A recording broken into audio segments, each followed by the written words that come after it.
119వ అధ్యాయంలోకి మనం చూసుకున్నట్లయితే దానిలో కొన్ని విషయాలు మనం నేర్చుకోవడానికి ప్రయత్నం చేద్దాము. కీర్తన గ్రంథము 119వ అధ్యాయము అనగానే బైబిల్లో ఉన్న పుస్తకాలన్నింటిలో కూడా అధ్యాయాలన్నింటిలో కూడా అది పెద్ద అధ్యాయము. 176 వచనాలు ఉంటుంది. దానిలో ప్రాముఖ్యత ఏంటి అని మనం ఆలోచన చేసినట్లయితే మనకు తెలుగులో అచ్చులు హల్లులు ఎలాగైతే ఉంటాయో, పదాలు ఎలాగైతే ఉంటాయో, అలాగే హిబ్రీ పదంలో కూడా, హిబ్రీ భాషలో కూడా సుమారుగా 22 అక్షరాల కింద పదాలు ఉంటాయి. వాటితో కలిపినదే ఈ యొక్క 119 నెంబర్ కీర్తన అనేది మనం చూడగలము. అంటే 8 వచనాలకు ఒక భాగం ఉంటుంది. మనం చదువుకుంటే 119 నెంబర్ కీర్తన ఫస్ట్లో పైన ఉంటుంది అలఫ్ అని, తర్వాత బేత్ అని, అలాగే గ్రీమీర్ అని, ఇలా పదాలు ఉంటాయి. అవన్నీ కూడా హిబ్రీ పదాలకు సంబంధించింది. అంతేకాకుండా ఈ అధ్యాయం యొక్క గొప్పతనం ఏంటి అని మనం చూసినట్లయితే ప్రతి పదము కూడా హిబ్రీ పదంలోనే మొదటి అక్షరంతోనే ప్రారంభమవుతాయి. మొదటి అక్షరంతోనే అది ప్రారంభమవుతమే కాకోకుండా 11 పదాలు సంబంధించిన విషయాలు ఎక్కువగా దాంట్లో కనిపిస్తూ ఉంటాయి. దీంట్లో ఏంటి ఆ 11 పదాలు అని మనం చదువుకున్నట్లయితే ఎక్కువ శాతంగా మనం 1వ అధ్యాయంలోనే చూస్తే యెహోవా ధర్మశాస్త్రము అనే విషయం తెలియపరుస్తాడు. 2వ వచనంలో శాసనములు, 3వ వచనంలో మార్గములు, 4వ వచనంలో నీ ఆజ్ఞలు అంటాడు, 5వ వచనంలో నీ కట్టడలు, 6వ వచనం చూసినట్లయితే 7వ వచనం సరికి న్యాయ విధులు అని అలా చదువుకుంటూ వెళ్తే సుమారుగా 11 పదాలు ఉంటాయి. ఆ 11 పదాలని మరలా రిపీట్ చేస్తూనే ఉంటాడు. వాటన్నిటిని కూడా రిపీట్ చేస్తూ వాటన్నిటిని కూడా మనకి తెలియపరిచినట్లుగా మనం చూడగలము. కనుక ప్రతిదీ కూడా మనము ఆలోచన చేసిన అవసరం అనేది ఉంటుంది. దీనికి గల సంబంధించి మనం ఆలోచించినట్లయితే దీన్ని బట్టి మనకి ఏం తెలియజేసుకుంటుంది, ఏంటి దీని వలన మనం ఆలోచించినప్పుడు కీర్తన గ్రంథంలోనే 119 అధ్యాయం మనం చదువుకుంటున్నాము. 119 9వ వచనం కాడి నుంచి మనం చదివినట్లయితే అక్కడ గ్రంథకర్త ఒక ప్రశ్నతో ప్రారంభిస్తూ ఉంటాడు. ఆ యొక్క భాగాన్ని ఒక ప్రశ్నతో ప్రారంభిస్తాడు. ఏంటి ఆ ప్రశ్న అంటే, యవ్వనస్తులు దేని చేత తమ నడకను శుద్ధి చేసుకుందరు. అక్కడ ఆ ప్రశ్న మనల్ని మనం వేసుకున్నట్లయితే మన జీవితాల్ని ఎలా బాగు చేసుకోగలము, మన జీవితాల్ని ఎలా మెరుగుపరుచుకోగలము, మన కుటుంబాల్లో నెమ్మది ఎలా కలుగుతుంది అనేది మనం అక్కడ ప్రశ్న వేసుకుంటే మనకు కూడా అక్కడ అర్థమవుతుంది. అందుకని అంటున్నాడు, యవ్వనస్తులు దేని చేత తమ నడకను శుద్ధి చేసుకుంటారు. మన నడక దేని చేత శుద్ధమవుతుంది? మన నడక అంటే మనం మాట్లాడే మాట, మనం నడిచే ప్రవర్తన, మనం నివసించే విధానం, వీటన్నిటిని కూడా తెలియపరుస్తుంది. నడకంటే రోడ్ల మీద నడిచే విధానం అనేది కాదు. ఎదుటి వారి పట్ల మన ప్రవర్తన ఎలాగుంటుంది, మన మాట తీరు ఎలాగుంది, మన జీవితం ఎలాగుంటుంది అనేది అక్కడ తెలియపరుస్తున్నాడు. అందుకని అంటాడు, యవ్వనస్తులు దేని చేత తమ నడకను శుద్ధి చేసుకుంటారు. కాబట్టి ఆలోచించేయని చెప్పిన తర్వాత 2వ భాగంలో అంటాడు, నీ వాక్యాన్ని బట్టే కదా అంటాడు. నీ వాక్యమును బట్టి దానిని జాగ్రత్తగా చూసుకునే చేతనే కదా. అంటే ఒక వ్యక్తి తన నడక శుద్ధి చేసుకోవాలి అంటే తన ప్రవర్తన మారాలి అంటే, తన జీవితం మారాలి అంటే, తన బ్రతుకు మారాలి అంటే, తన కుటుంబం మెరుగు జీవితంలోకి రావాలి అంటే ఏంటంటే వాక్యాన్ని శ్రద్ధగా వినాలి, జాగ్రత్తగా దాన్ని చూసుకోవాలి, జాగ్రత్త ఉండాలి. జాగ్రత్త లేకపోతే చాలా ప్రమాదము. మనం భోజనం చేసేటప్పుడు ఎలా పడితే అలా తినేస్తామా? అన్నం వండేటప్పుడు ఎలా వండుతారు? శుభ్రంగా అన్ని ఏరి, బియ్యంలో రాళ్ళు గీళ్ళు అన్నీ ఏరి శుభ్రంగా ఎలాగైతే చేస్తారో అలాగే వాక్యం వినేటప్పుడు కూడా చాలా జాగ్రత్తగా వినాలి అంట. జాగ్రత్త వినకపోతే ప్రమాదం. ఆహారం ఎలా పడితే అలా తింటే మన దేహానికి ప్రమాదం. కానీ వాక్యాన్ని ఎలా పడితే అలా వింటే, అశ్రద్ధగా, అలక్ష్యం చేసి నిర్లక్ష్యంగా వింటే అది మన ఆత్మ సంబంధమైన జీవితానికి ప్రమాదం. అందుకని అంటున్నాడు, నీ వాక్యాన్ని దేని బట్టి అంటే నీ వాక్యముని బట్టి దాన్ని జాగ్రత్తగా చూసుకునే చేతనే కదా. జాగ్రత్తగా చూసుకోవాలి. ఒక వ్యక్తి ఒక సేవకుడుగా కానీ నిలబడి మాట్లాడుతున్నప్పుడు ఆ వచనం అని చెప్పినప్పుడు దానికి సంబంధించిన మాట కాదా అనేది ఒక వ్యక్తి పరిశీలన చేయాలి. వింటున్న వారందరూ కూడా దాన్ని పరిశీలన చేయాలి. లోకంలో సేవకులు అనేక మంది ఉన్నప్పటికీ కూడా సేవకులందరికంటే కూడా విశ్వాసులకి జ్ఞానం ఎక్కువ అంటున్నారు ఈ రోజున. అది వాస్తవం. ఎందుకంటే 4 చోట్లకి వెళ్తారు, 4 మాటలు వింటారు కనుక వాళ్ళు చాలా జాగ్రత్త కలిగి ఉండాలి. అందుకనే జాగ్రత్తగా మనం పరిశీలన చేయాలి. అందుకని అపోస్తలుడైన పౌలు గారు అంటాడు, తిమోతికి రాసిన రెండో పత్రికలో మొదటి పత్రికలో మనం చదువుకున్నట్లయితే పౌలు గారు అదే విషయాన్ని జ్ఞాపం చేస్తూ ఉంటాడు. పౌలు గారు తిమోతికి జ్ఞాపం చేస్తూ తిమోతికి రాసిన మొదటి పత్రిక 4వ అధ్యాయము 11, 12 వచనాలు కలిసి ఉంటాయి. అవి కనుక మనం చదువుకున్నట్లయితే అక్కడ ఆయన తెలియపరుస్తున్నాడు, నీ యవ్వనమును బట్టి ఎవడను నిన్ను తృణింపనీయము గాని మాటలోను ప్రవర్తనలోను ప్రేమలోను విశ్వాసములోను పవిత్రతలోను విశ్వాసులకు మాదిరిగా ఉండుము. ఇక్కడ యవ్వనస్తుడైన తిమోతికి పౌలు గారు రాజు చెప్తున్నాడు ఏమంటే, నాయన నువ్వు జాగ్రత్త, ఈ సంగతులను కూడా జ్ఞాపకం చేస్తున్నాను. ఒకసారి నువ్వు ఆజ్ఞాపించి బోధించేటప్పుడు నువ్వు ఒకసారి ఆలోచన చెయ్యి. నువ్వు బోధిస్తానికి వెళ్తున్నావు కదా, నువ్వు బోధించేటప్పుడు నువ్వు ఎలా ఉండాలి అని అంటున్నాడంటే, నీ యవ్వనమును బట్టి ఎవడ కూడా నిన్ను తృణీకరింపనీయకూడదు. ఎవరు కూడా ఇతడు యవ్వనస్తుడు, ఈయన చూపు సరైనది కాదు, ఈయన మాట సరిగ్గా లేదు, ఈయన ప్రవర్తన సరిగ్గా లేదు అనేది ఎవరు కూడా అనడానికి వీలు లేకుండా నీ ప్రవర్తన అనేది ఉండాలి. అందుకని అంటాడు, నీ యవ్వనమును బట్టి ఎవరు కూడా నిన్ను తృణీకరింపనీయకుండా చూసుకోవాలి. అంతేకాకుండా ఏమంటే నువ్వు మాట్లాడే మాటలో జాగ్రత్తగా ఉండాలి. నువ్వు మాట్లాడుతున్నావంటే నీ మాట జాగ్రత్తగా ఉండాలి. కొలసీ పత్రికలో పౌలు గారు అంటాడు, మీ సంభాషణ ఉప్పు వేసినట్లుగా ఎల్లప్పుడూ కూడా కృపాసహితముగా ఉండాలి. మనం మాట్లాడే మాట ఎదుటివారు వినేటట్లుగా ఉండాలి. ఆ ఒక వ్యక్తి మాట్లాడుకున్నప్పుడు మనం మాట్లాడినప్పుడు ఏంటి ఆయన చెప్పేది అని వినడానికి ఆసక్తిని చూపేటట్లుగా మన మాట అనేది ఉండాలి. ఒక వ్యక్తి మాట్లాడినప్పుడు ఎదుటివారు ఏమనుకుంటే ఆయన మాట్లాడంటే అది కరెక్టే ఉంటుంది అనే ఆలోచన కలిగించాలి. రెండోది అంటాడు ప్రవర్తన కూడా చాలా ప్రాముఖ్యమైనది. క్రైస్తవ విశ్వాస విషయంలో, జీవిత విషయంలో, దేవుని పిల్లలుగా జీవించే విషయంలో మన ప్రవర్తన అనేది చాలా ప్రాముఖ్యమైనది. ప్రవర్తన లేకపోతే దేవుడు కూడా మనల్ని అంగీకరించడు, ప్రభువారు కూడా మనల్ని చేర్చుకోడు. అందుకని నీ ప్రవర్తన కూడా నువ్వు జాగ్రత్తగా చూసుకో. నువ్వు ఎలా ప్రవర్తిస్తున్నావు, నువ్వు నడిచేటప్పుడు, నువ్వు కూర్చునేటప్పుడు, నువ్వు వెళ్ళేటప్పుడు నువ్వు ఎలా ఉంటున్నావు, నీ ప్రవర్తన ఎలా ఉండదు అనేది నువ్వు జ్ఞాపం చేసుకో. ఎవరు కూడా నిన్ను తృణీకరింపకుండా చూసుకో అనే విషయాన్ని తెలియపరుస్తున్నాడు. మూడోది ప్రేమ విషయంలో చాలా జాగ్రత్తగా ఉండాలి. ఎందుకంటే యవ్వనుడు నువ్వు జాగ్రత్తగా ఉండమని చెప్పేసి ఆయన తెలియపరుస్తున్నాడు. ఎందుకంటే యవ్వనంలో చాలా ప్రమాదాలు ఉన్నాయి. యవ్వనస్తులుగానే కాదు, ఈ కాలంలో వయసుతో పని లేకుండా ప్రేమ అనేవి కలుగుతున్నవి. కానీ ఈ లోక సంబంధమైన ప్రేమ కాదు, కానీ దేవుడు చూపించే ప్రేమను మనం కలిగి ఉండాలి. బైబిల్ చెప్తున్న ప్రేమలో రెండు రకాలు. ఒకటి దేవుని ప్రేమ, తల్లిదండ్రుల ప్రేమ. ఈ రెండింటికి మించిన ప్రేమలో వేరే ఏవి కూడా లోకంలో లేవు. కనుక మనం ప్రేమలో కూడా చాలా జాగ్రత్తగా ఉండాలి అని చెప్పేసి ఆయన తెలియపరుస్తున్నాడు. నాలుగవదిగా విశ్వాస విషయంలో అంటున్నాడు. విశ్వాస విషయంలో ఎలా ఉండాలి అంటున్నాడంటే, నువ్వు ఇతరులకు మాదిరిగా ఉండాలి. నువ్వు విశ్వసించావంటే ఎలా ఉండాలి నీ విశ్వాసం? మన విశ్వాసం ఎలా ఉంటుందండి? ఈ రోజున ఆ ప్రసంగి గ్రంథకర్త చెప్తూ ఉంటాడు, గాలికి ఎగురు పుట్టువలే ఉంది అంటాడు. మన విశ్వాసం ఎలా ఉంటుందంటే గాలికి ఎగిరే పుట్టులాగా ఉంది అంటాడు. క్రీస్తు ప్రభు వారు కూడా ఆయన శిష్యులతో మత్తయి సువార్తలో కానీ మార్కు సువార్తలో కానీ ఆయన దేవుని యొక్క వాక్యాన్ని ప్రకటించే సందర్భంలో ఆయన సముద్రంలో వెళ్ళి పడవలో వెళ్తున్నప్పుడు, నిద్రపోతున్నప్పుడు వాళ్ళందరూ కూడా భయపడిపోతారు.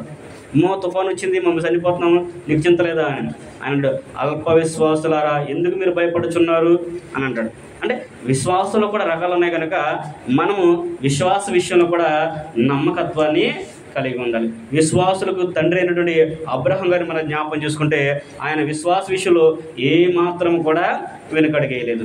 రమారమి 25 సంవత్సరాలు దేవుడు ఆయనకు వాగ్దానం చేసిన తర్వాత ఆయనకి ఆ వాగ్దాన ఫలాన్ని ఇవ్వలేదు. కానీ 25 సంవత్సరాలు అబ్రహాం గారు ఎదురు చూస్తూనే ఉన్నాడు.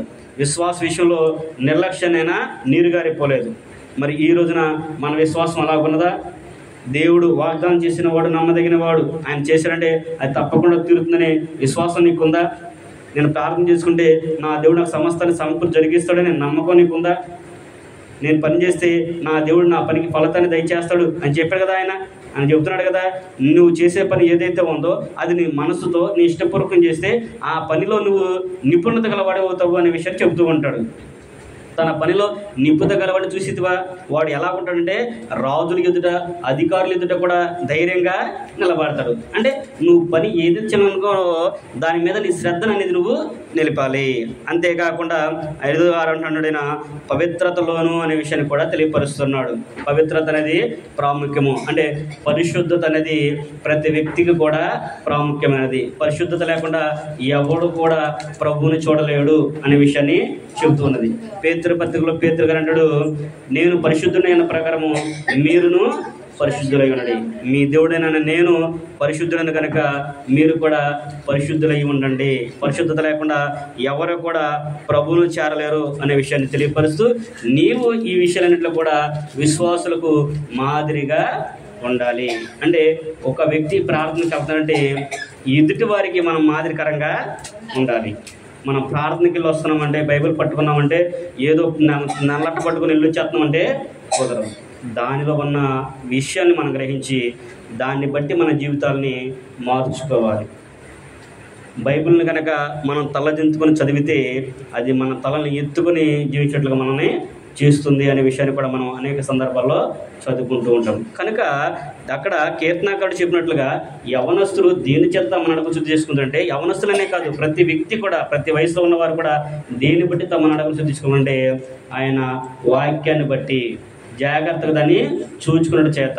వాక్యాన్ని అంటే బైబిల్ ఇట్లా పట్టుకొని ఇలా చూసుకుంటే కాదు, దీన్ని పట్టుకున్న వ్యక్తి జాగ్రత్తగా చదవాలి, చెబుతున్న మాటలు జాగ్రత్తగా వినాలి, ఆ విన్న మాటలను బట్టి అతను జీవించాలి అనే విషయాన్ని కూడా తెలియపరుస్తున్నాడు. అందుకనే ప్రసంగి గ్రంథకర్త ఒక విషయం తెలియపరుస్తూ ఉంటాడు. ఏమంటాడంటే 11వ అధ్యాయం మనం చదువుకున్నట్లయితే ప్రసంగి గ్రంథంలో కనుక మనం చూసినట్లయితే జ్ఞాని అయిన సొలొమోను తెలియపరుస్తున్నాడు, యవ్వనుడా నీ యవ్వనం బట్టి నువ్వు సంతుష్టిగా ఉండనిమ్ము అనే విషయాన్ని తెలియపరుస్తూ ఉంటాడు. 11వ అధ్యాయము 9వ వచనం నుంచి మనం చదువుకున్నట్లయితే, యవ్వనుడా నీ యవ్వనమందు సంతోషపడము, నీ యవ్వన కాలమందు నీ హృదయం సంతుష్టిగా ఉండనిమ్ము, నీ కోరిక చొప్పునను నీ దృష్టికి ఇష్టము చొప్పునను ప్రవర్తింపము.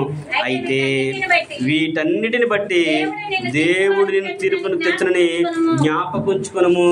అక్కడ జ్ఞానిని సులభమని తెలియపరుస్తుంటే, యవ్వనుడా నీ యవ్వనం బట్టి నువ్వు సంతోషపడు, నీ యవ్వన కాలం ముందు నీ దృష్టి యొక్క ఇష్టం చొప్పున ప్రవర్తించు. కాదు నేను అట్లా, నీ ఇష్టం నువ్వేం చేస్తావు చేసుకో, నీ ఇష్టం నువ్వు ఎలా నడుస్తావు నడువు, కానీ వీటన్నిటిని బట్టి కూడా దేవుడు నిన్ను తీర్పులోనికి తెస్తాడు అని నువ్వు జ్ఞాపకం ఉంచుకొనుము అనే విషయాన్ని తెలియపరుస్తాడు. ఆ తర్వాత అంటాడు, లేత వయసును నడిప్రాయమును గతించిపోయిన కనుక నీ హృదయం నుండి వ్యాకులము తొలగించుకొనుము, నీ దేహమును చెరుపు వాటిని నీ నుంచి తొలగించుకొనుము.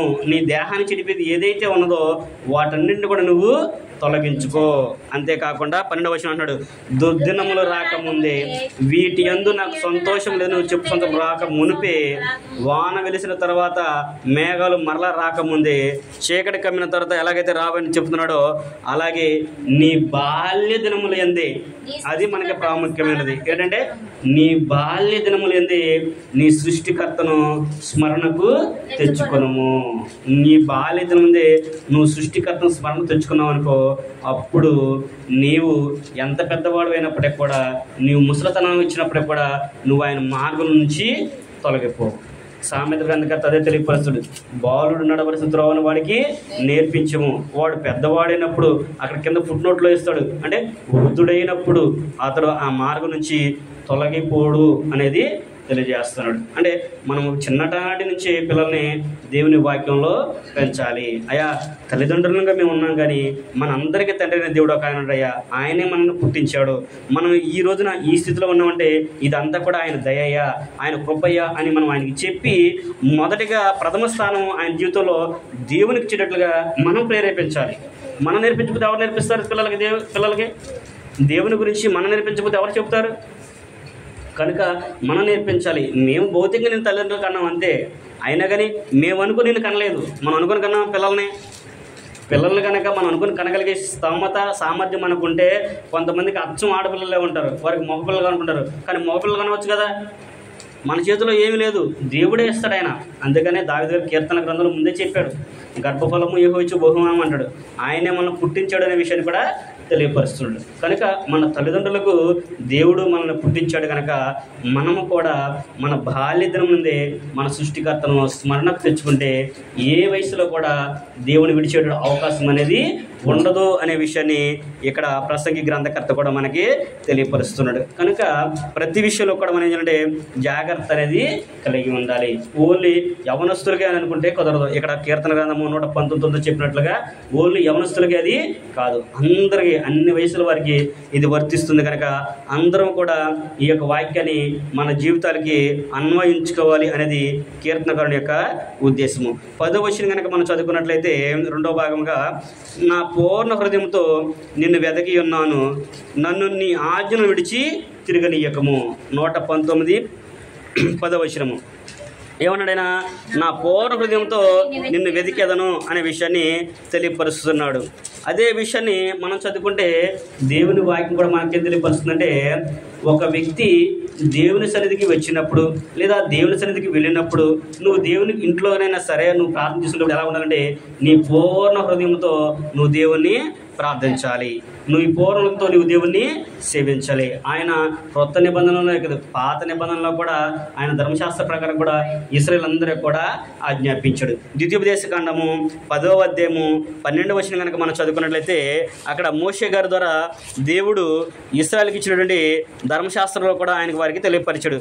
ద్వితీయోపదేశకాండము 10వ అధ్యాయము 12వ వచనం, కాబట్టి ఇశ్రాయేలు నీ దేవుడైన యెహోవాకు భయపడి ఆయన మార్గములన్నిటిలో నడుచుచు ఆయనను ప్రేమించి నీ దేవుడైన యెహోవాను నీ పూర్ణ మనసుతోను నీ పూర్ణాత్మతోను సేవించి నీ మేలు కొరకు నేడు నేను నీకు ఆజ్ఞాపించు యెహోవా ఆజ్ఞలను కట్టడలను అనుసరించి నడుచుకుందును మాట కాక నీ దేవుడైన యెహోవా నిన్ను ఏమడుగుచున్నాడు? ఆయన నిన్నేమడుగుతున్నాడు? నిన్నేమో బంగ్లాలు ఇమ్మనట్లేదు ఆయన, లేదంటే వెండి ఇమ్మని అడగట్లేదు, నీకు కావాల్సిన సంపదలో ఇమ్మని నేనేమి అడగట్లేదు. ఆయన ఏంటంటే ఆయన ఆజ్ఞలను కట్టడలను అనుసరించి నడుచుకుందును అనే మాట తప్ప ఇంకేవి కూడా నిన్ను అడగట్లేదు. అదేమన్నా భారమైనదా? మాట వినటం భారమా? ఆజ్ఞనుసరణ భారమా? అని చెప్పింది చేయటము చాలా తేలిక. అందుకని యేసుక్రీస్తు ప్రభువారు కూడా మత్తయి సువార్త 11వ అధ్యాయం 28 వచ్చిన చెప్పడైనా, నేను మీరందరూ లోకభారం మోసుకున్న సమస్యలారా నా యొద్దకు రండి, నేను మీకు విశ్రాంతిని కలగజేస్తాను, నా కాడి తేలికగాను సులువుగాను ఉంటుంది అని అంటాడు. అంటే ఆయన ఆజ్ఞ అంత భారమైన కాదు దేవుని ఆజ్ఞలు.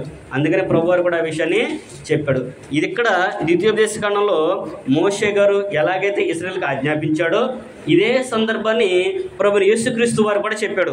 ఎక్కడ మనం చూసినట్లయితే లూకా సువార్త 10వ అధ్యాయము 27వ వచనం మనం చదువుకుంటే యేసుక్రీస్తు ప్రభువారు కూడా వారికి తెలియపరుస్తున్నాడు.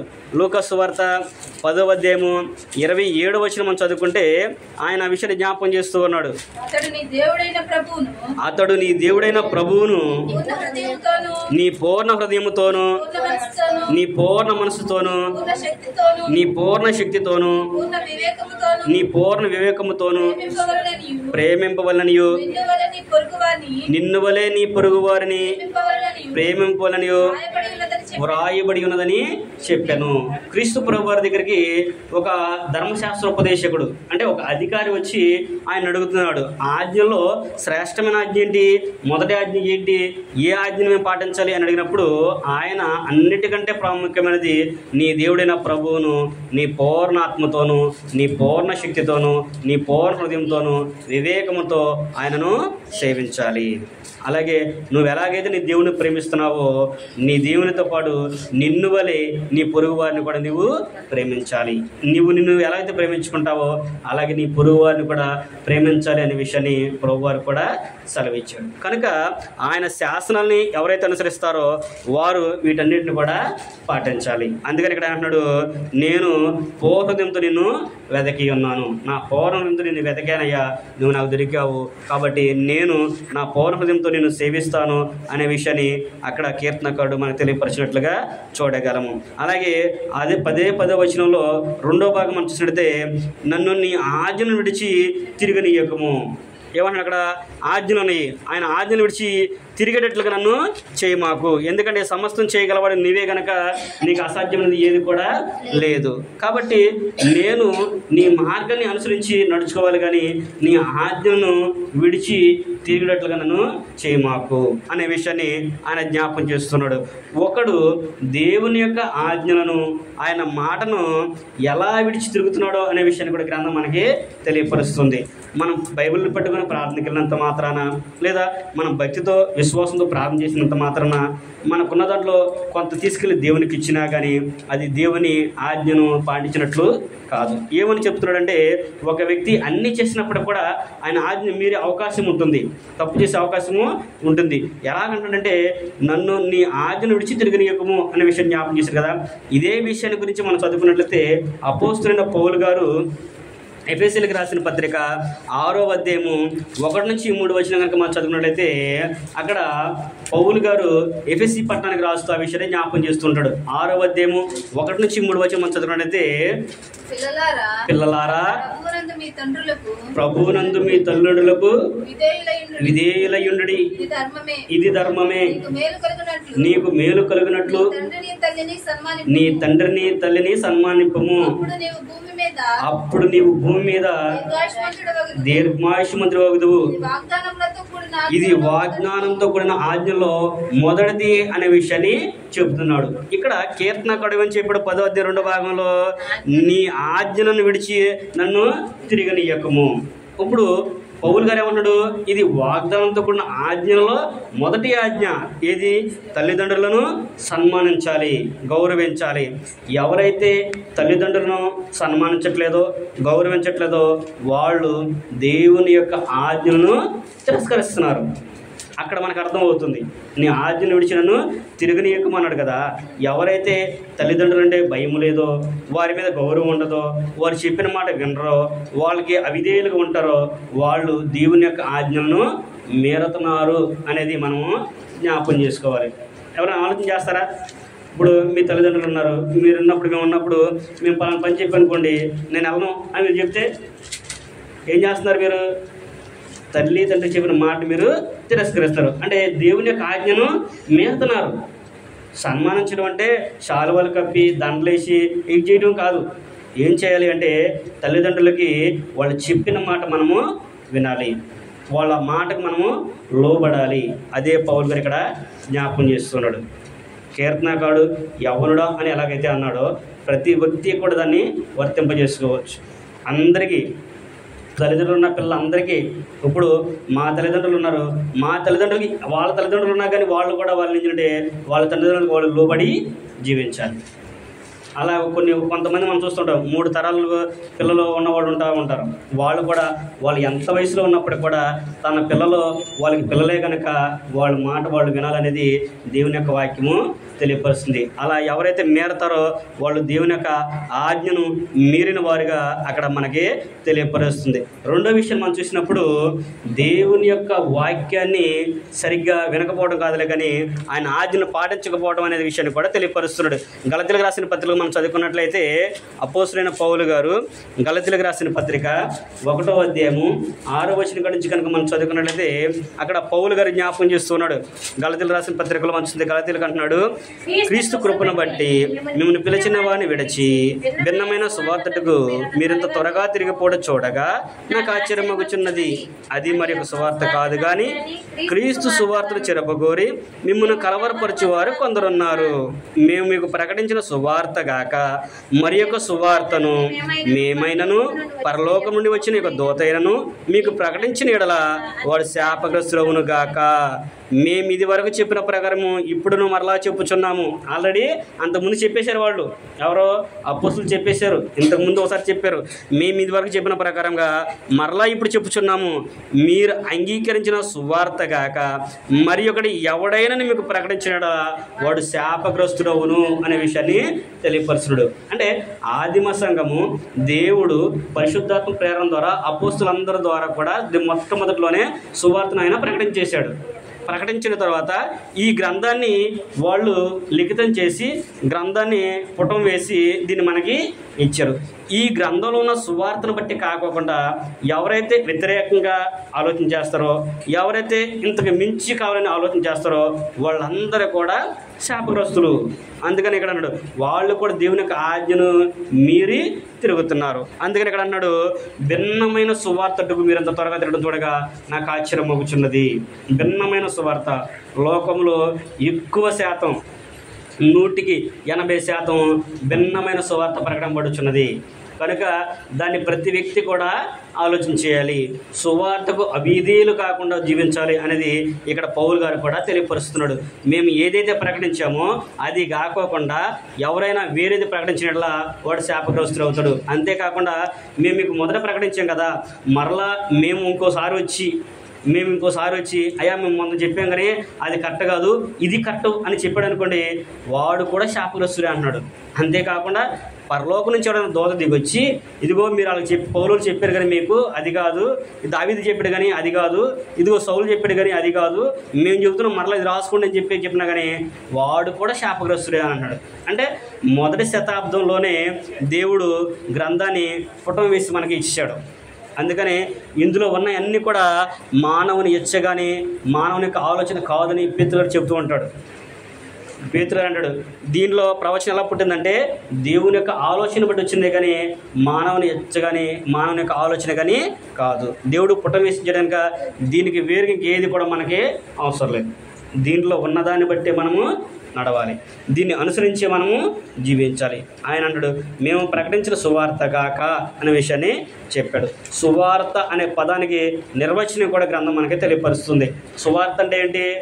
సువార్త అనగా మంచి వార్త, శుభవార్త అని అంటారు. ఇప్పుడు మనకి శుభవార్త ఏంటి? శుభవార్త అంటే ఏంటి అనేది కూడా చాలా విషయాలు ఉన్నాయి దీంట్లో, మనం ఆలోచించాలి. కానీ శుభవార్త అంటే చాలా గొప్ప సంగతి. అదంతా కూడా సువార్తకి నిర్వచనాన్ని అపోస్తులైన పౌలు గారే కొరింథీయులకు రాసిన మొదటి పత్రిక 15వ అధ్యాయము 1వ వచనం నుంచి మనం చదువుకుంటే అక్కడ ఆయన చెబుతాడు సువార్త నిర్వచనాన్ని. మొదటి పత్రిక 15వ అధ్యాయం చదువుకుంటే అక్కడ సువార్త యొక్క నిర్వచనాన్ని చెబుతూ ఉంటాడు పౌలు గారు. మరియు సహోదరులారా నేను మీకు ప్రకటించిన సువార్తను మీకు తెలియపరచుచున్నాను, మీరు దానిని అంగీకరించితిరి, దాని యందు నిలిచి ఉన్నారు. మీ విశ్వాసము వ్యర్థమైతేనే గాని నేను ఏ ఉపదేశ రూపంగా సువార్త మీకు ప్రకటించుతనో ఆ ఉపదేశం మీరు గట్టిగా పట్టుకునే ఎడల ఆ సువార్త వలనే మీరు రక్షణ పొందువారై ఉన్నారు. కాబట్టి నాకు ఇయ్యబడిన ఉపదేశమును మొదట మీకు అప్పగించితిని. అదేమనగా ఏంటంటే ఉపదేశము లేఖనముల ప్రకారము క్రీస్తు మన పాపం నిమిత్తం మృతి పొందెను, సమాధి చేయబడెను, లేఖనముల ప్రకారము 3వ దినమున లేపబడెను. సువార్తకు నిర్వచనము ఇది. అంటే సువార్త అనగా శుభవార్త అనగా మంచి వార్త అనగా ఏంటంటే ఆయన అంటే క్రీస్తు ప్రభువారు మన పాపాల నిమిత్తము లేఖనముల ప్రకారంగా చనిపోయి సమాధి చేయబడి 3వ దినాన లేపబడ్డాడు, పునరుద్ధానుడయ్యాడు అనేది అక్కడ మనకి తెలియపరుస్తుంది. ఈ సువార్త కాకుండా మరొక సువార్త ఎవడైనా ప్రకటిస్తే వాడు శాపగ్రస్తుడు. అదే విషయాన్ని గలతీ పత్రికలో మనం చదువుకున్నాము. ఈ సువార్త కాకుండా మరల ఏదైనా సువార్త మీకు ప్రకటించడానికో వాడు శాపగ్రస్తుడు. నువ్వు దేని ద్వారా రక్షింపబడతావంటే క్రీస్తు సువార్త ద్వారా. ఆయన లేఖనముల ప్రకారము చనిపోయాడు, మరణించాడు, సమాధి చేయబడ్డాడు, లేఖనం ప్రకారం 3 దినాన లేపబడ్డాడు. ఎవరి కోసం చనిపోయాడు ఆయన? మన పాపాల నిమిత్తము, మన రక్షణ నిమిత్తము. అందుకనే మనకి రక్షణ అనేది క్రీస్తులోనే ఉంది. అందుకనే సువార్త అంటే మంచి వార్త అన్నది. అందుకే ఎక్కడి నుంచి ఆయన మనం విడిపించాడంటే మనం పాపం చేత పట్టబడి పాపం నుండి చనిపోయిన వారందరినీ కూడా క్రీస్తు ప్రభువారు తన రక్తం చేత ప్రతి ఒక్కరిని కూడా విడిపిస్తూ ఉన్నాడు. అందుకనే పౌలు గారి రోమపత్రిక 3:23లో ఏ భేదమును లేదు, అందరూ పాపం చేసి దేవుడిని గ్రహించి మహిమను పొందలేకపోతున్నారు. అందరూ పాపం చేస్తున్నారు. ఎవరు లేదు, ఎవరితో కూడా తీసివేయడానికి లేదు. అందరూ కూడా పాపం చేస్తున్నారు. వాళ్ళందరూ దేవుని మహిమ పొందలేకపోతున్నారు. కనుకనే వారందరి నిమిత్తం అంటే మనందరి నిమిత్తము ప్రభువారు దేవుడు ఆజ్ఞాపించినట్లుగా భూలోకానికి వచ్చి 33.5 సంవత్సరాలు జీవించి ఆయన జీవితంలో 3.5 సంవత్సరాలు దేవుని సువార్తను ప్రకటన చేసి రాజ్యాన్ని ఏర్పాటు చేసి ఆయన మరణించినట్లుగా మనము చూడగలం. ఆ రాజ్యంలోనే ప్రతి ఒక్కరికి ప్రవేశాన్ని ఆయన కలిగిస్తున్నాడు. అంటే ఆయన ద్వారా రక్షణ మార్గాన్ని ఏర్పాటు చేశాడు. ఎవరైతే ఈ మాటలు నమ్మి అంటే క్రీస్తు నా పాపల నిమిత్తం చనిపోయాడు, నా పాపల నిమిత్తం సమాధి చేయబడ్డాడు, నా పాపల నిమిత్తమైన పునరుద్ధరణ అయ్యాడు కనుక నేను మారు మనసును పొందాలి, నా జీవితాన్ని మార్చుకోవాలి, నా బ్రతుకును మార్చుకోవాలి, నేను ప్రభుతో నిత్యము ఉండాలి అని ఎవరైతే అనుకొని ఆ ప్రభుని అంగీకరిస్తారో వారందరికీ కూడా నిత్య జీవం సంపాదించడానికి ఆయన అధికారాన్ని ఇచ్చినట్లుగా ఇక్కడ మనము చూడగలము. కనుక ప్రతి వ్యక్తి కూడా దేవుని యొక్క వాక్యాన్ని అనుసరించే వారిగా ఉండాలి. ఆయన ఆజ్ఞలను తిరస్కరించే వారిగా ఉండకూడదు. ఆయన ఆజ్ఞల్లో ఏం చెప్పాడు? మొదటి ఆజ్ఞడు నీ తల్లిదండ్రులను సన్మానించమన్నాడు. రెండవదిగా భిన్నమైన సువార్తకు మీరు తిరగవద్దు. మీకు మొదట ఏదైతే ప్రకటన పడిందో అదే సువార్తను మీరు నమ్మండి. అంటే మేము వచ్చి చెప్పింది కాదు కానీ గ్రంథంలో లిఖింపబడింది. ఇక్కడ ఉంది మనకు ఆధారం. దీన్ని బట్టి మనము నడుచుకోవాలి అనేది ఇక్కడ పౌలు గారు కూడా మనకు చెప్పినట్లుగా మనము చూడగలము. 11వ వచనం కనుక మనం చదువుకున్నట్లయితే 11వ వచనం 119, 11 చదువుకున్నట్లయితే నీ ఎదుట నేను పాపం చేయకున్నట్లు నా హృదయంలో నీ వాక్యం ఉంచుకుని ఉన్నాను. ఏమన్నాడు ఇక్కడ? ఒక వ్యక్తి పాపం చేయకుండా ఉండాలి అంటే ఏముండాలంటే ఆయన హృదయంలో దేవుని యొక్క వాక్యం ఉండాలి. మన హృదయంలో దేవుని యొక్క వాక్యం అనేది ఉండాలి. యోహాను సువార్తలో యోహాను గారు అంటాడు, నీ వాక్యము జీవజల నది వలె నా హృదయం నిండి పొర్లుచున్నది అని అంటాడు. ఆయన హృదయం నిండా కూడా దేవుని మాటలు నిండి పొంగుతున్నాయి అంట. మన లోకంలో కూడా చాలామంది ఉన్నారు, హృదయం నిండిన దాన్ని బట్టే నోరు మాట్లాడుతుంది.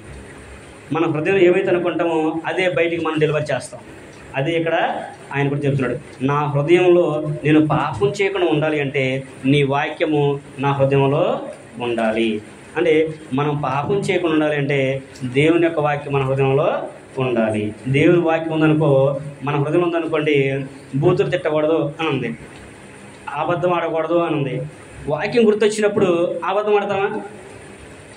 తప్పు చేయకూడదు అని ఉంది, వ్యభిచరింపకూడదు, లేకపోతే నువ్వు నీ పొరుగు వారి మీద నింద వేయకూడదు, దూషించకూడదు, ఇలా చెప్పుకుంటూ వెళ్తే చాలా మాటలు ఉన్నాయి.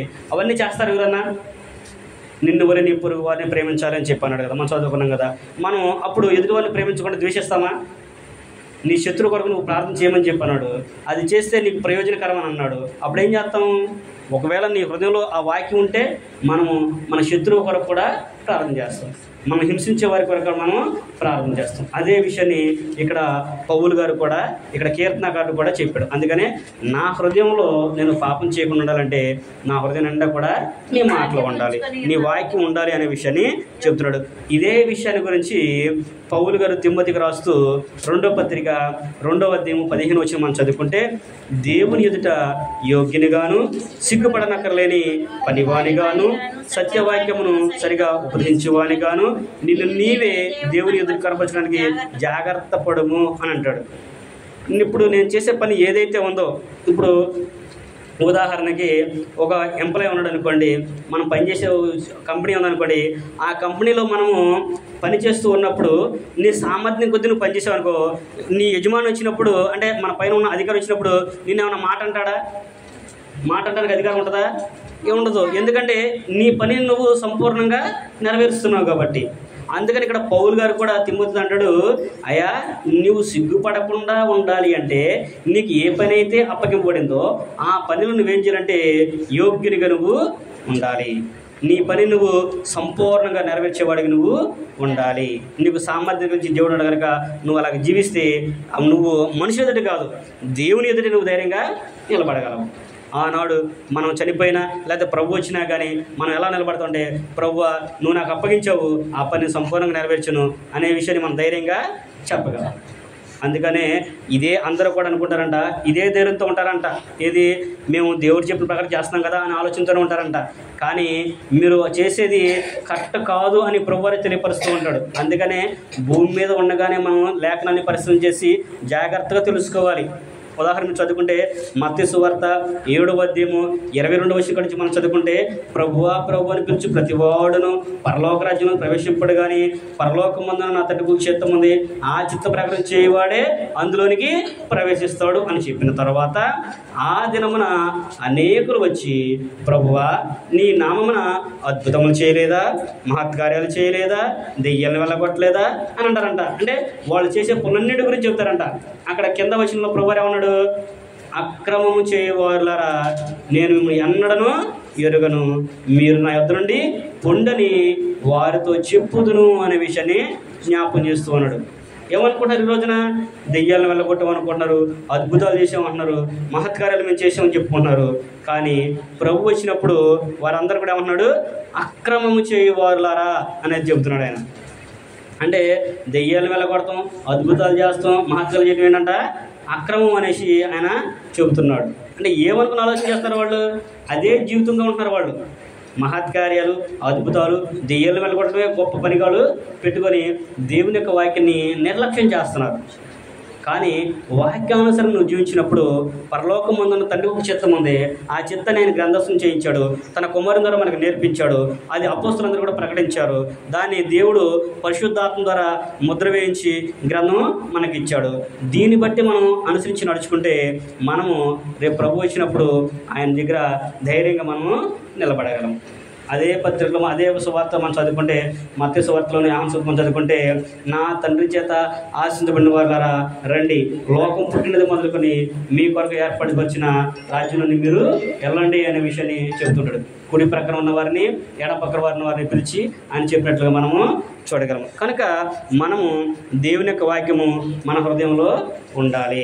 అందుకనే యాకోబు గారు కూడా అంటాడు 1:22లో, మీరు వినువారు మాత్రమై ఉండి మిమ్మల్ని మీరు మోసపరుచుకునకుండా వినిన దాని ప్రకారంగా ప్రవర్తించేవారయ్యి ఉండాలి. నువ్వు ఏ వాక్యం అయితే వింటున్నావో అది వాక్యానుసారంగా ఉన్నదో లేదో అని నువ్వు పరిశీలన చేయాలి. నువ్వు దాన్ని తెలుసుకున్న తర్వాత ఆ వాక్య ప్రకారంగా జీవించేవాడిగా ఉండాలి. ఆ వాక్య ప్రకారంగా ప్రవర్తించేవారిగా ఉంటే అది మనకి మేలు, మనకి ప్రయోజనము అనే విషయాన్ని కూడా అక్కడ కీర్తనాకారుడు మనకి తెలియపరిచినట్లుగా మనం చూడగలము. ఆ విషయాన్ని పౌలు గారు చెప్పాడు, యాకోబు గారు కూడా మనకి తెలియపరిచాడు. అలాగే చివరిగా ఇంకో విషయం మనం ఆలోచన చేసినట్లయితే, మనం చూసినట్లయితే 12వ వచనంలో, యెహోవా నీవే స్తోత్రం నొందగిన వాడువు అనే విషయాన్ని తెలియపరుస్తున్నాడు. అంటే దేవుడు ఒక్కడే స్తోత్రానికి అర్హుడు, ఆయనే ఘనత పొందగలడానికి కారకుడు అనే విషయాన్ని తెలియపరుస్తూ, నీవు నా నోట ఉంచిన నీ న్యాయ విధులన్నిటిని కూడా నా పెదవులతో నేను వివరించేదను. అంటే దేవుని మాటలను, ఆయన కార్యాలను, ఆయన ఏదైతే చెప్పాడో వాటన్నిటిని కూడా మన పెదలతో వివరించేవారిగా ఉండాలి. అదే విషయాన్ని కీర్తనకారుడు కూడా చెప్తున్నాడు. ఓన్లీ అంత మటుకి దేవుని ప్రేమ, దేవుడు గొప్పవాడు, దేవుడు దీర్ఘశాంతుడు, దేవుడు ప్రేమమయుడై ఉన్నాడని, లేకపోతే ఆయన గొప్పవాడని, ఆయన అందరికీ ప్రేమమయుడై ఉన్నాడని అవే కాదు, ఆయన భయంకరుడు అనేది కూడా తెలియపరుస్తున్నాడు. అంటే గ్రంథంలో ఏం మాట్లాడుతున్నాయో వాటన్నిటి కూడా మనం తెలుసుకోవాలి. ఇందులో ప్రాముఖ్యంగా దేవుడు ప్రభువారు చెప్పింది ఏంటంటే మరణాన్ని గురించి కూడా చెప్పాడు. కానీ మరణం అనే మాట సరిగ్గా ఏమంటారంటే, అబ్బో ఎందుకు మనకి అని అంటారు. ఎందుకు మనకి మరణం, ఈరోజు మరణం కాదు కదా, ఎందుకు ఈ మాట చెబుతున్నాడు అని అనుకుంటూ ఉంటారు. తర్వాత ఇందులోనే అనేక సందర్భాల్లో దేవుడు భయంకరుడు అనే విషయాన్ని కూడా చెబుతూ ఉంటాడు. ఆయన మాట వినకపోతే ఆయన అగ్నిని దలుచుకుని వస్తాడంట. ఆయన మహా అగ్నిని నుంచి అందరిని కూడా దహించి వేస్తాడనేది కూడా తెలియపరుస్తాడు. ఆ మాటలు చెప్తే ఎవరికి కూడా నచ్చదు. కానీ అన్నీ కూడా మనం నేర్చుకోవాలి. ఎందుకంటే దేవుడు ఎంత ప్రేమమయుడు ఉన్నాడో అంత కోపదారి అయినా ఉన్నాడు. అందుకనే యేసుక్రీస్తు ప్రభువారి గురించి కూడా తెలియపరుస్తూ ప్రకటన అంటాడు, ఆయన మొదట వచ్చినప్పుడు, లోకానికి వచ్చినప్పుడు శాంతి స్వరూపుడిగా ఆయన వచ్చాడు, శాంతం కలిగి వచ్చాడు. రెండోసారి వస్తున్నాడంట, ఆయన ఉగ్రుడై వస్తాడు అనే విషయం చెప్తున్నాడు. రెండోసారి నుంచి ఎలా వస్తాడు? ఆయన ఉగ్రుడై వస్తాడు. ఆయన మేఘం మీద వచ్చేటప్పుడు ఆయన యొక్క ధ్వనికి జనులందరూ కూడా భీతిల్లిపోతారు అనే విషయాన్ని ప్రకటన గ్రంథంలో యోహాను గారు మనకి వివరిస్తూ ఉన్నాడు. కనుక ప్రతిదీ కూడా మనం పరిశీలన చేయాలి, నేర్చుకోవాలి. నేర్చుకున్న తర్వాత అది మన జీవితానికి అన్వయించుకోవాలి. ఇప్పుడు ఏదైతే తెలియపరచబడిందో వాక్యాలు ఏవైతే ఉన్నాయో వాటిని మనము మన జీవితానికి అన్వయించుకోవాలి. అది నాకు సంబంధించినదా కాదా అనేది కూడా ఆలోచన చేయాలి. లేకపోతే బైబిల్ మొత్తం నాకేనని అనుకుంటే కుదరదు. బైబిల్ అంతా మనకేనా? బైబిల్ అంతా మనకు కాదు. బైబిల్లో దీంట్లో 3 నిబంధనలు ఉన్నాయి, అనేకమైన నిబంధనలు ఉన్నాయి, 3 యుగాలు ఉన్నాయి. ఏ యుగానికి సంబంధించిన వాళ్ళం మనము అనేది కూడా తెలుసుకోవాలి. 66 పుస్తకాలు ఉన్నాయి. ఈ పుస్తకంలో ఎవరికి ఏ నిబంధన అనేది కూడా తెలుసుకోవాలి. పితరుల యుగం చదువుకుంటూ ఉంటాము, మోషే యుగము లేదంటే ధర్మశాస్త్ర యుగము అని అంటారు. నేడు ఇప్పుడు క్రైస్తవ యుగము అనేది కూడా గ్రంథం మనకి తెలియపరుస్తుంది. మరి ఏ యుగానికి సంబంధించిన వాడవు నువ్వు? పితరుల కాలం సంబంధించిన వాడువా, ధర్మశాస్త్రం సంబంధించిన వాడువా, లేకపోతే క్రైస్తవ సంబంధించిన వాడువా? మరి క్రైస్తవుడు అయితే నువ్వు క్రైస్తవ తగినట్టు జీవించాలి, దాన్ని బట్టి నువ్వు చేయాలి. ధర్మశాస్త్రం ప్రకారం అయితే నువ్వు ఇశ్రాయేలుడిగా యూదుడిగా నువ్వు జీవించాలి. పితరుల కాలం అనుకో నువ్వు అబ్రహాం లాగా వాళ్ళకి పితరులతో ఎలాగైతే ఇంటి పెద్దతో మాట్లాడారో అలా మాట్లాడి వాళ్ళకి ఇచ్చినట్లు మనం కూడా ఇస్తారని మనం ఆలోచించాలి. కనుక ఏది మనకు సంబంధించిందో కూడా తెలుసుకోవాలి. ఉదాహరణకి నా అబ్రహాంతో నీ కుమారుడు బలిమ్మన్నాడు. ఈరోజు బలిస్తారా? కుమారుడు బలిస్తారు ఎవరన్నా? దేవుడు చెబుతాడు, అడుగుతాడా? లేదు. నోవాహు చెప్పాడు కదా వాడ కట్టుకోమని, నేను కూడా వాడ కట్టుకుంటానంటే అసలు ఈరోజు అసలు అవకాశం ఉందా మనకి? అందుకనే దేవుడు ఎవరితో ఏ నిబంధన చేశాడో తెలుసుకోవాలి. లేకపోతే మనకు ప్రమాదం. చెప్పేవాడు అంది ఎట్టని చెప్పి వెళ్ళిపోతాడు, అదేం లేదు. ఎవరి జీతం వాళ్ళు పొందుకుంటారు. కానీ వినేవాళ్ళు చదివేవాళ్ళు కూడా జాగ్రత్తగా చూసుకున్నారు. అందుకనే పౌలు గారు చెప్పింది, ఆ కీర్తనకారుడు కూడా దావీదు గారు కూడా కీర్తన గ్రంథంలో కూడా ఆయన చెప్పింది అందుకే, నీ బాల్య దినం మీద సృష్టికర్త స్మరణ తెచ్చుకోమన్నాడు, నీ యవ్వనము దేవుని సంతుష్టిగా ఉండు అని అన్నాడు. వాన వెలిసిన తర్వాత మేఘలు ఎలాగైతే వస్తావో అలా కాకుండా నువ్వు జాగ్రత్త కలిగి ఉండు. ఒకవేళ నువ్వు భూమి జీవించినంత కాలంలోనే నీకు సమయం ఉంది. తర్వాత ఇది దాటితే ప్లస్ ఇది ఒక నువ్వు దాటేవనుకో ఇక నీకు అవకాశం లేదు. ఇక అవకాశం అనేది నీకు లేదు. నువ్వు ఆడికి ఎంత మొత్తుకున్నా కానీ నీకు అవకాశం రాదు. ఇక్కడున్నప్పుడే మనము ప్రతిదాన్ని కూడా తెలుసుకొని ఏది ప్రయోజనకరమో మనము గ్రహించాలి. అందుకనే పౌలు గారు గలతీ పత్రికలో కానివ్వండి, ఎఫెసీ పత్రికలో కానీ, ఫిలిప్పీ పత్రికలో కానీ, కొరింథీ పత్రికలో, రోమపత్రికలో అంటాడు, ఈ మాటలన్నీ కూడా మీకు బోధ కలుగు నిమిత్తము, బుద్ధి కలుగు నిమిత్తము రాయబడి ఉన్నవి. ఇవి మనకి ఎలా చెప్పడంటే మనకి బాల్య దినాల నుంచి మనం ఎలాగైతే నేర్చుకుంటామో వాటన్నీ కూడా మనకి తెలియజేసినట్లుగా తెలియపరుస్తున్నాడు. కనుక మనము దేవుని యొక్క వాక్యాన్ని పరిశీలనగా చదువుకునే వారిగా ఉండాలి, దాన్ని అనుసరించి నడుచుకునే వారిగా ఉండాలి, జాగ్రత్త కలిగి ఉండాలి అనే విషయాన్ని అక్కడైనా మనకి తెలియపరుస్తున్నాడు. ప్రతి విషయంలో కూడా మనము దేవుని ఎదుట యోగ్యులముగా ఉండాలి. చివరిగా పేతురు రాసిన మొదటి పత్రిక 4వ అధ్యాయము 11వ వచనం చదువుకుని మనం ముగించుకుందాం. పేతురు రాసిన మొదటి పత్రిక 4వ అధ్యాయంలో కనుక మనం చదువుకున్నట్లయితే అక్కడ పేతురు రాసిన మొదటి పత్రిక 4:11 ఒకడు బోధించిన ఎడల దైవోక్తులను బోధించినట్టు బోధింపవలను. ఒకడు ఉపచారము చేసిన ఎడల దేవుడను గ్రహించు సామర్థ్యం నుండి చేయవలను. ఇందువలన దేవుడు అన్ని విషయాల్లో యేసుక్రీస్తు ద్వారా మహిమపరచబడును. యుగయుగములు మహిమ ప్రభావము ఆయనకుండును గాక అనే విషయాన్ని తెలియపరుస్తున్నాడు. అంటే ఏం చేయాలంట? ఒకడు బోధించిన ఎడల దైవోక్తులను బోధించినట్లుగా బోధించాలి. నాకు నచ్చినట్లుగా నేను బోధిస్తాను, నాకు వచ్చినట్లుగా నేను చేస్తాను, నాకు నచ్చినట్టుగా నేను చెబుతానంటే వదలను. దేవుని యొక్క వాక్యము ఉన్నట్లుగా చెప్పాలి. వాళ్ళకి చెప్తే బాధపడతారేమో, వీళ్ళందరూ ఉన్నారా ఇంటే బాధపడతారేమో, నా గురించి ఎప్పుడు అనుకుంటారేమో అని చెప్పేసి నువ్వు ఆలోచన చేసి ఆ మాటను తగ్గించావనుకో, నువ్వు అది బోధించడు కాదు. అందరికీ కూడా దేవుడు ఏది ఇచ్చాడో దాన్ని నువ్వు అందరికి కూడా తెలియపరచాలి. తెలియపరచకపోతే ఎలా మారు మనసు పొందుతారు? నువ్వు చేసేది తప్పు అని చెప్పకపోతే ఎలా మారు మనసు పొందుతాడు? ఇప్పుడు పిల్లలు ఉన్నారు, ఏదైనా తప్పు చేస్తాననుకో, నువ్వు చేసి తప్పు నానా అని చెప్తేనే కదా వాడు దాని జోలికి వెళ్ళకుండా ఉంటాడు. నొప్పి ఉందనుకోండి, అయ్యా అది నువ్వు పట్టుకోకూడదు కాలేదని చెప్తేనే కదా నొప్పి కాడికి వెళ్ళకుండా ఉంటాడు. చెప్పకుండా ఉంటే వెళ్ళి పట్టుకుంటాడు కాలేది. అలాగే దేవుని వాక్యం కూడా మనం చేసేది తప్ప గొప్ప అనేది కూడా తెలియపరుస్తున్నాడు. కాబట్టి నువ్వు దొంగతనం చేస్తున్నావా, జాగ్రత్తగా ఉండు, తప్పు. నువ్వు దేవుని ఆజ్ఞలు మీరుతున్నావా, మీరకూడదు, జాగ్రత్త కలిగి ఉండు. ఆ దేవుని ఆజ్ఞలు మీరుతున్నావు అంటే ఎలా తెలుస్తుంది నీకు ఆజ్ఞలు మీరుతున్నావని?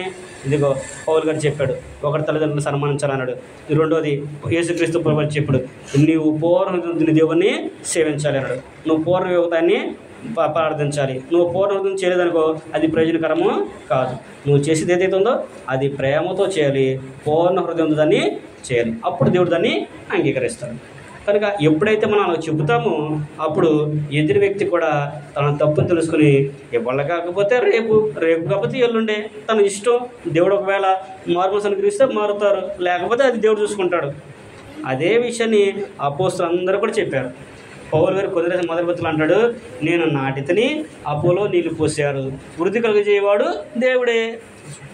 నాటడం అంటే పౌలు గారు వాక్యాన్ని ప్రకటన చేశాడు. అపోలో వచ్చేసి దాన్ని ఇంకా కొద్దిగా బలపరిచాడు. దాన్ని వృద్ధి కలుగజేసి ఎవరై అంటే దేవుడే అనే విషయాన్ని తెలియపరచడు. ఒక చోట వింటారు, ఇంకొక చోట మారుమనసు పొందే అవకాశం అనేది ఉంటుంది. ఒక వ్యక్తి చెప్పినప్పుడు విన్న వ్యక్తి రెండో వ్యక్తి చెప్పినప్పుడు ఇన్ఫ్లుయెన్స్ అయ్యి మారుమనసు పొందే అవకాశం అనేది ఉంటుంది. అందరిలో ఒక సామర్థ్యాన్ని ఇవ్వలేదు. దేవుడు వారి సామర్థ్యాన్ని వారికి ఇస్తాడు కనుక అందుకని మనం తెలియపరిచిన సమాచారం అవుతుందో అది యథార్థంగా చెప్పామనుకో, ఇంకొకసారి ఎవరైనా వచ్చి చెప్పారనుకోండి, ఒకవేళ అవును మొన్న మా సహోదరుడు చెప్పాడు కదా, మా రవి చెప్పాడు కదా, అది కరెక్టే కదా, ఇప్పుడు ఈయన కూడా అది చెప్పినాడు కదా, అయితే ఈసారి నేను మారుమనసు పొందాలి అని ఆలోచన పుట్టవచ్చు.